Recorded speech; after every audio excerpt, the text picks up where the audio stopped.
In this tutorial in Cyberlink PowerDirector, I'd like to show you how to choose between the two different color pickers that you have.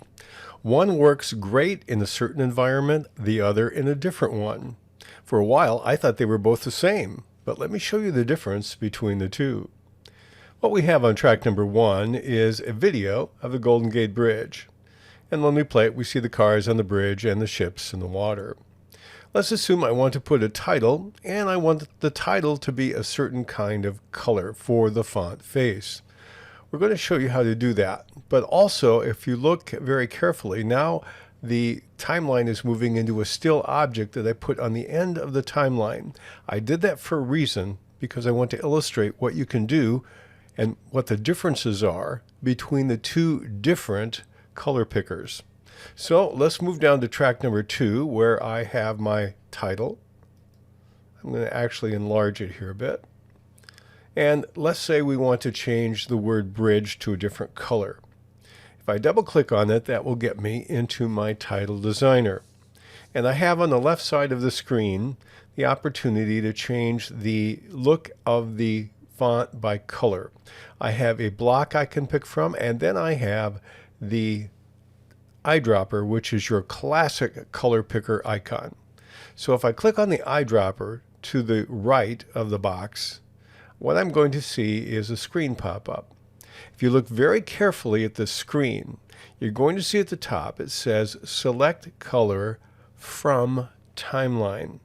Now if you want a color that is found particularly inside that video itself and no other color, this is a great place to go, because all you do is move to the frame where you want that particular color and you pick it, either say here from the water, we could pick a color from the bridge, anything we like.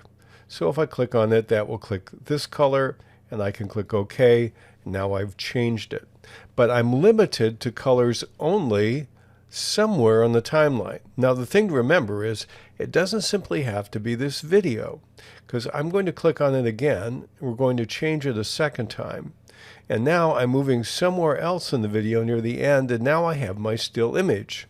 And I can pick any color I like from this image because it's on the timeline someplace. And choose this orange and click on that, and now I've changed it to that particular color. I'm going to cancel out of that and not save my changes, because I want to show you the other kind of color picker you have. The one we've just used, the color selections you have to be on the timeline somewhere. But what if it's not already on the timeline? What can you do? I'm going to move my PowerDirector over a little bit to give me some more room. Now I'm going to pretend that this panel on the right is also part of my desktop. Now I'm going to open up an image, and this will be the image on part of my desktop. So if I want to go back to PowerDirector and use something that I've placed somewhere on my desktop for color, I do it slightly differently. I click back on my title. In this case, since we're using a title color, you can change other colors as well, but we're just working with title. And instead of clicking on the eyedropper, I click on the box.